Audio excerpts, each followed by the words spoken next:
Hello everyone. In this video I will tell you the most important points for UPSC Prelims 2024.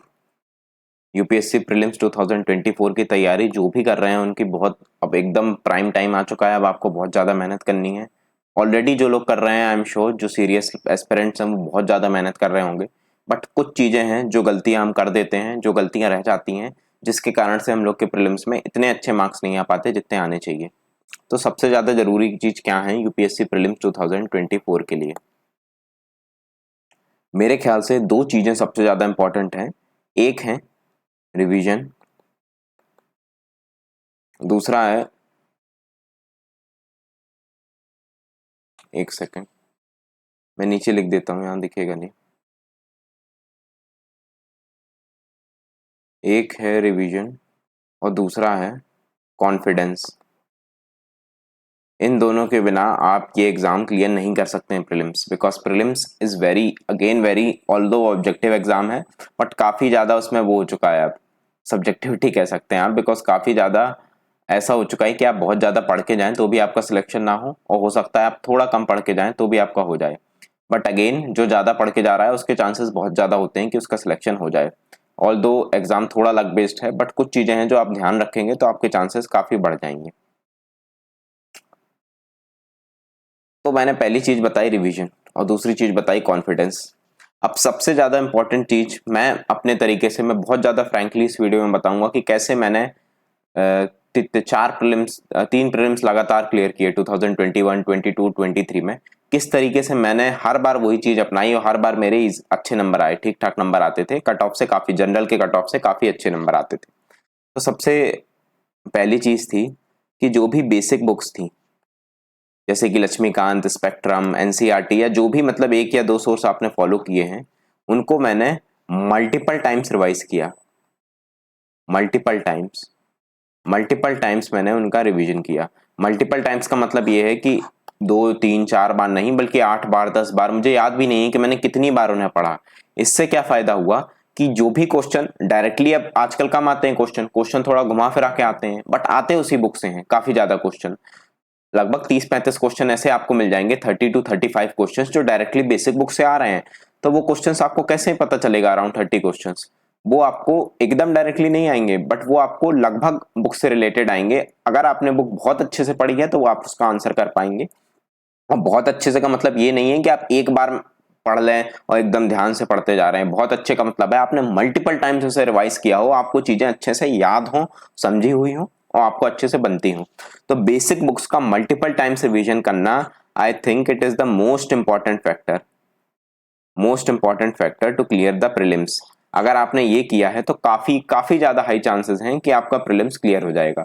Multiple times revise करना है। अगर इससे कोई question आ रहा है तो आपके गलत नहीं होने चाहिए, आपको चीजें समझनी भी हैं, जिससे कि अगर इससे रिलेटेड क्वेश्चन भी आ रहा है तो आप उसमें आपका सक्सेस रेट काफी हाई रहे। तो अब बेसिक बुक्स के बाद दूसरी चीज आ जाती है करंट अफेयर्स। जो एक और चीज बचती है वो तो स्टैटिक पार्ट हो गया।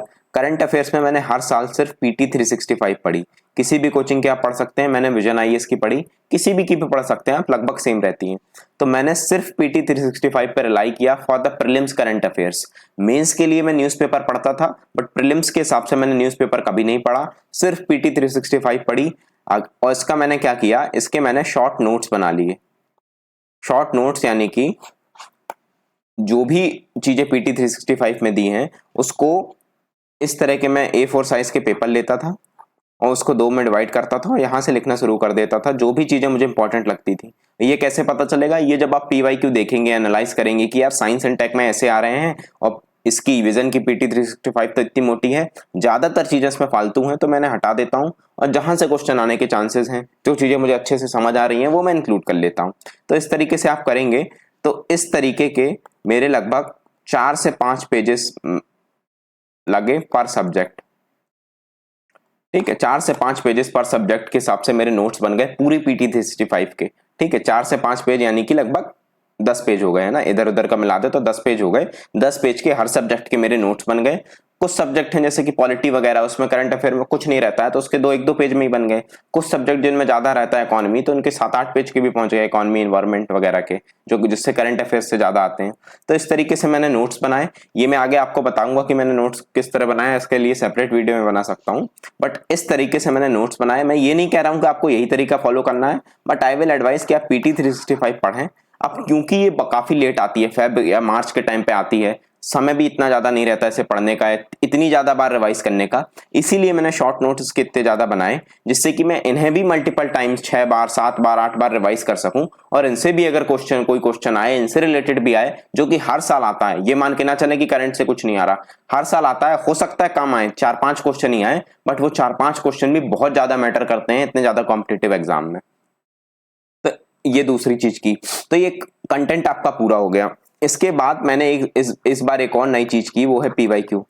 इस बार 75 गया है कट ऑफ जनरल का, जो कि बहुत कम है, और मेरे 90 के अराउंड मार्क्स हैं, यानी कि काफी +15 है, जो कि बहुत ज्यादा मार्क्स हैं, है ना, इस साल के हिसाब से। वैसे तो 90 आप देखेंगे तो इतने अच्छे नहीं है, बट इस साल के हिसाब से काफी अच्छे मार्क्स हैं। तो इसमें मुझे लगता है कि क्यों मेरे इतने ज्यादा नंबर आ पाए, बिकॉज इस साल मैंने एक और चीज की जो मुझे लगता है कि हर किसी को करनी चाहिए फॉर प्रीलिम्स, कि जो भी पीवाईक्यू हैं पास्ट 10 ईयर्स के, 10 साल के पीवाईक्यू, या अगर आपके पास समय नहीं है तो मिनिमम 5 साल के, इससे कम के तो नहीं कर सकते आप, मिनिमम 5 साल के पीवाईक्यू आप इसका क्या करें, आप इसको एटलीस्ट 2-3 टाइम्स लगाएं। लगाने का मतलब ये नहीं है कि आप बैठ गए और लगा लिया, आपने नंबर चेक कर लिए, वो करना ही नहीं है आपको। लगाने का मतलब है कि आप 2-3 बार कम से कम उन्हें देखें, हर एक क्वेश्चन को देखें, फिर उसको देखें, एनालाइज करें उसे। इस तरीके से आप 2-3 बार सारे पेपर करें और इसके शॉर्ट नोट्स बना लें, जो भी चीजें आपको ना पता हो। इसमें एक बात याद रखने की है कि शॉर्ट नोट्स में आप सिर्फ आंसर को ना इंक्लूड करें, जो भी आंसर है एमसीक्यू का, बल्कि ऑप्शंस को भी देखें। स्पेशली मैपिंग वगैरह में आप ऑप्शंस को भी देखें हर क्वेश्चन में, और उसके बारे में भी अगर आपको नहीं आइडिया, जैसे कोई रैंडम वर्ड दिया है जिसके बारे में आपको आइडिया नहीं है, तो एटलीस्ट उसका मतलब तो जान लें, इतना तो कर सकते हैं ना आप। ज्यादा समय नहीं लगता इसमें, बहुत डिटेल में नहीं देखना है। जैसे कोई वर्ड मिला आपको, उसका मतलब आपको नहीं पता है, तो एटलीस्ट उसका गूगल कर लें कि डेफिनेशन मतलब क्या है उसका, बस इतना भी अगर आप समझ लेंगे तो काफी है। इस तरीके से आपको आंसर और ऑप्शन दोनों चीजें देखनी है, क्वेश्चन समझने हैं, और इसके जो आप शॉर्ट नोट्स बना रहे हैं इन्हें भी मल्टीपल टाइम्स रिवाइज करना है। 1-2 क्वेश्चन मिनिमम इससे डायरेक्टली आते हैं, 2 क्वेश्चन मिनिमम डायरेक्टली आते हैं, जो कि बहुत बड़ी बात है ना, डायरेक्टली आपको बन जाएंगे वो, अगर आपने इतना कर लिया तो। नए मतलब आते तो बहुत सारे हैं, बहुत सारी चीजें रिपीट होती हैं, बट नई चीजें जो आपको बेसिक बुक या करंट अफेयर का बस अगर आप पढ़ेंगे तो वो नहीं बनेगा, बट अगर आपने ये कर लिया तो आपको ये बन जाएंगे, ये कर सकते हैं आप। इसके अलावा फाइनल चीज आ जाती है उसके प्रीलिम्स के लिए, मॉक्स। तो मॉक्स मैंने सिर्फ फुल लेंथ लगाए, फुल लेंथ यानी कि पूरे लेंथ के बस मॉक्स लगाए, वो भी इस साल। अब मैंने लगाना कम कर दिए हैं, बट आई विल एडवाइस कि आप 10 से 15 मॉक्स जरूर लगाएं फुल लेंथ, इससे आपकी प्रैक्टिस हो जाती है। बहुत सारे लोग कहते हैं कि मॉक्स से आता नहीं है, बट आपको प्रैक्टिस के लिए बहुत जरूरी है कि आप मॉक्स लगाएं। अब एक चीज जो मैं बताना चाहूंगा, हो सकता है कुछ लोग इससे एग्री ना करें, मॉक्स का मैं एनालिसिस इतना ज्यादा नहीं करता था। एनालिसिस के लिए मैं अराउंड 1.1 आवर देता था, है ना, 1 घंटा, 1 से 1.5 घंटा मान लें आप। इससे ज्यादा समय मैंने किसी फुल लेंथ मॉक के एनालिसिस के लिए नहीं दिया। एनालिसिस इन द सेंस, आप ये देख लें, शुरू में आपको समय ज्यादा देना पड़ेगा। ये कौन सा एनालिसिस है? एनालिसिस मतलब आप जो भी आपका क्वेश्चन गलत हुआ है उसको आप पढ़ने बैठ जाएं, उसका जो पीछे इतने मोटे मोटे वो दिए रहते हैं नोट्स, वो पढ़ने बैठ जाएं, याद करने बैठ जाएं, ये सब मैंने नहीं किया।